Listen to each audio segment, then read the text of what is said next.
November December মানেই আমাদের নরসিংদীর ছোট ছোট পার্কগুলো ফুলে ফুলে সেজে ওঠে। আজকে আমি চলে আসছিলাম আমাদের নরসিংদীর সানফ্লাওয়ার গার্ডেনে। সানফ্লাওয়ার গার্ডেন এবং আপন ভিলা নভেম্বর ডিসেম্বর মানেই ফুলে ভরপুর। গতকালকে উদ্বোধন হয়ে গেল আমাদের নরসিংদীর সানফ্লাওয়ার গার্ডেন এবং আপন ভিলা।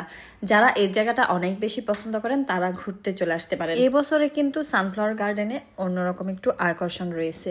অন্যরকম একটু আকর্ষণগুলো হচ্ছে এইখানে ছন দিয়ে সুন্দর সুন্দর কিছু টাওয়ার তৈরি করা হয়েছে, যেখানে আপনি সুন্দর সুন্দর ছবি এবং ভিডিও নিতে পারবেন। আমি কিন্তু চলে আসছি সুন্দর একটা শাড়ি পরে। তো সুন্দর একটা লোকেশন, নদীর পার, সানফ্লাওয়ার, পাশাপাশি ছবি তোলার জন্য সুন্দর সুন্দর এই টাওয়ার গুলো রয়েছে। এই জায়গাটায় শাড়ি পরে না আসলে হয় কিভাবে বলেন? আর ইদানিং আমার একটু বেশি শাড়ি পরতে ইচ্ছে করে, আমি একটু বেশি শাড়ি পরতেছিও। কেন জানি ইচ্ছে করে যে প্রতিদিন শাড়ি পরে বাইরে বের হই, কিন্তু সময় এবং সবকিছু মিলিয়ে হয়ে ওঠে না।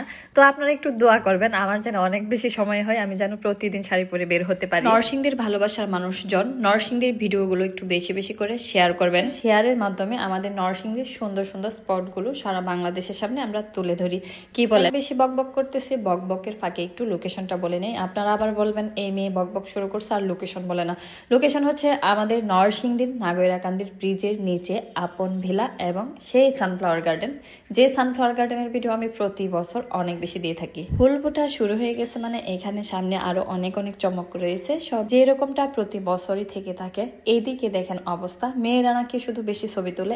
এই দুইটা ভাইয়া এত বেশি ছবি এবং ভিডিও নিতেছিল, আমি নিজেই ক্লান্ত হয়ে গেছি ওনার ছবি তোলা এবং ভিডিও নেওয়া দেখি। যত দোষ সব মেয়েদের, আসলে মেয়েদের থেকে বেশি হয় ছেলেরা। ভাইয়ারা এখন আবার এসে আমার সাথে কমেন্ট বক্সে ঝগড়া করবেন না, আমি যা দেখছি তাই কিন্তু বলছি। তো নভেম্বর ডিসেম্বর থাকতে থাকতে আপনারা ঘুরতে চলে আসুন, পরে কিন্তু রোজা চলে আসবে আর ঘোরার এনার্জি থাকবে না।